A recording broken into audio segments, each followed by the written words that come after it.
मधुपुर नाम के गांव में एक आकांक्षा नाम की औरत रहा करती थी। आकांक्षा अपने पति के साथ रहा करती थी। आकांक्षा के घर के बगल में एक सोनम नाम की औरत रहा करती थी। सोनम भी अपने पति के साथ रहा करती थी। सोनम और आकांक्षा दोनों ऊपर से बहुत अच्छा व्यवहार करती थी, लेकिन अंदर ही अंदर वे लोग जला करती थी।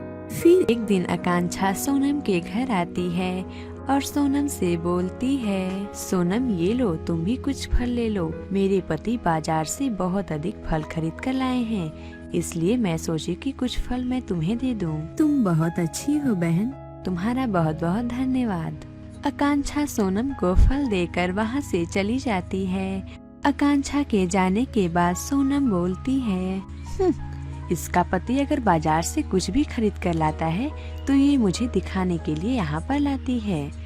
ये दुष्ट आकांक्षा सड़े हुए फल छांटकर मेरे घर देने के लिए चली आई। अजी आज हम लोग भी बाजार चलते हैं और महंगे महंगे कपड़े खरीदकर उस आकांक्षा को हम लोग भी जलाएंगे।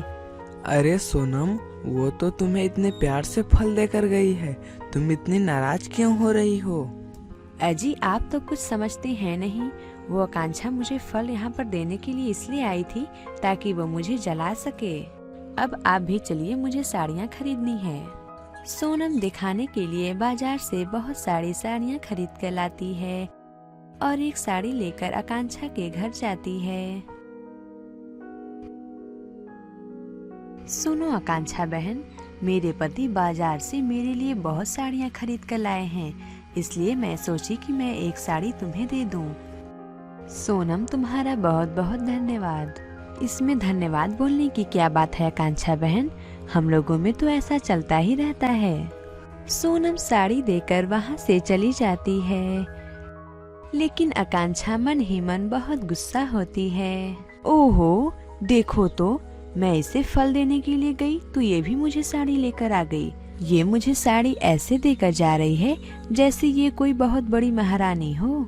सुनिए जी, आप मेरे लिए ऐसी साड़ी ला दीजिए जिसे देखकर सोनम की आंखें ही फूट जाएं।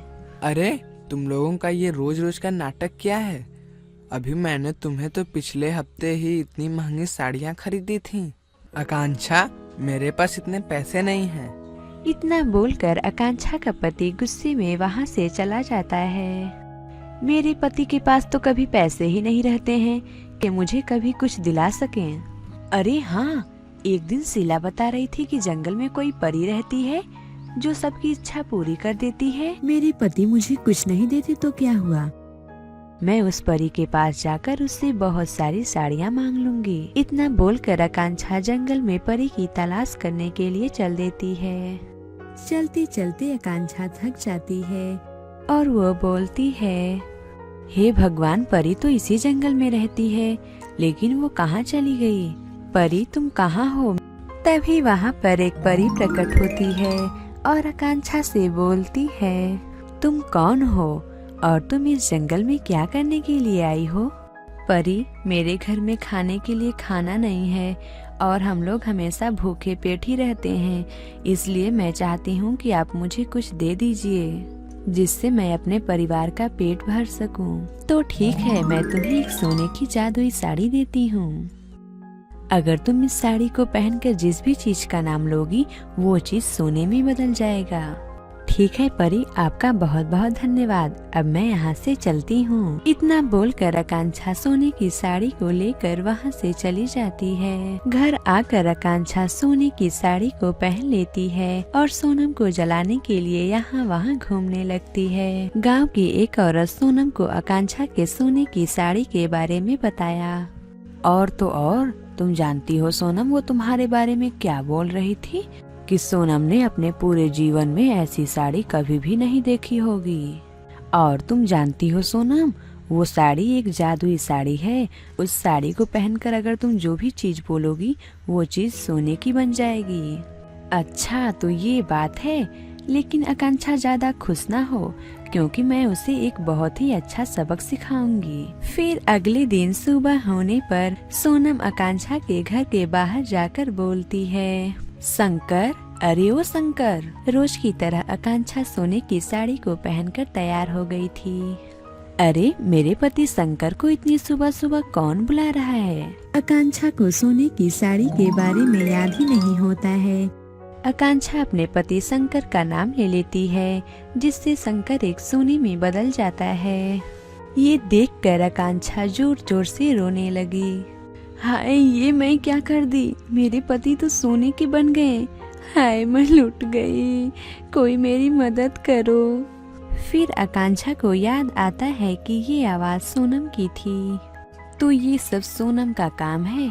लेकिन सोनम, तुम चिंता मत करो, मैं तुम्हारे पति को भी सोने का बना दूंगी। इतना बोलकर आकांक्षा सोनम के घर की तरफ चल देती है। आकांक्षा सोनम के घर पहुंचकर बोलती है, अरे सुनिए राजेश भैया। आकांक्षा के इतना बोलते ही सोनम का पति राजेश भी सोने में बदल जाता है। सोनम जब अपने पति राजेश को सोने में बनी देखी तो वो जोर जोर से रोने लगी। आकांक्षा, तुमने ये क्या किया? तुमने मेरे पति को सोने में क्यों बदल दिया? आकांक्षा और सोनम इसी बात पर लड़ने झगड़ने लगती हैं। तभी वहाँ पर वही परी फिर से प्रकट होती है। आकांक्षा, तुम तो बोल रही थी कि मेरे घर में खाने के लिए कुछ भी नहीं है, इसलिए मैं तुम्हें ये जादुई साड़ी दी थी और तुम इस जादुई साड़ी का फायदा उठाकर लोगों को दुख और तकलीफ दे रही हो। आकांक्षा, क्या तुम लोगों को दुख और तकलीफ देकर खुश हो? मुझे माफ कर दो परी, तुम मेरे पति को फिर से पहले जैसा बना दो और तुम ये जादुई साड़ी ले लो। मुझे ये जादुई साड़ी नहीं चाहिए, लेकिन तुम मेरे पति को फिर से पहले जैसा बना दो। परी जी, तुम मेरे पति को भी फिर से पहले जैसा कर दो। इसमें मेरी कोई गलती नहीं है। सब गलती तो आकांक्षा की है। नहीं, गलती तुम दोनों की है। तुम दोनों एक दूसरे को खुश नहीं देखना चाहती हो। तुम दोनों हमेशा देखी देखा करती हो, इसी वजह से तुम लोग खुश नहीं रह पाती हो। अगर तुम दोनों को जिंदगी में खुश रहना है तो तुम लोग ये दिखावा छोड़ दो और तुम लोगों के पास जो भी है तुम लोग उसमें खुश रहो। नहीं तो तुम लोगों को दूसरों को दुख देने में ही पूरा जिंदगी बीत जाएगा और तुम लोग कभी भी खुश नहीं रह पाओगी। परी, आप हमें माफ कर दीजिए। अब हम कभी भी जीवन में दूसरों को दुख नहीं देंगे। हमें अपनी गलती का एहसास हो गया है। हाँ परी जी, हमसे बहुत भारी गलती हो गई है, आप हमें माफ कर दीजिए। ऐसी गलती फिर दोबारा कभी भी नहीं होगी। फिर परी उन दोनों के पति को फिर से पहले जैसा बना देती है और जादुई साड़ी लेकर वहाँ से चली जाती है। फिर उस दिन से आकांक्षा और सोनम बिल्कुल सुधर जाती हैं और एक दूसरे के साथ बहुत अच्छा व्यवहार करने लगती हैं। इस कहानी से हमें ये सीख मिलती है कि हमें दूसरों के बारे में कभी बुरा नहीं सोचना चाहिए और उनके साथ कभी भी बुरा नहीं करना चाहिए। अगर आपको ये कहानी अच्छी लगी हो तो इसे जरूर लाइक करें और इस चैनल हिंदी टेल्स गुरुजी को सब्सक्राइब करें और हमें कमेंट करके जरूर बताएं कि आपको ये कहानी कैसी लगी और लाइक करना तो बिल्कुल मत भूलिए।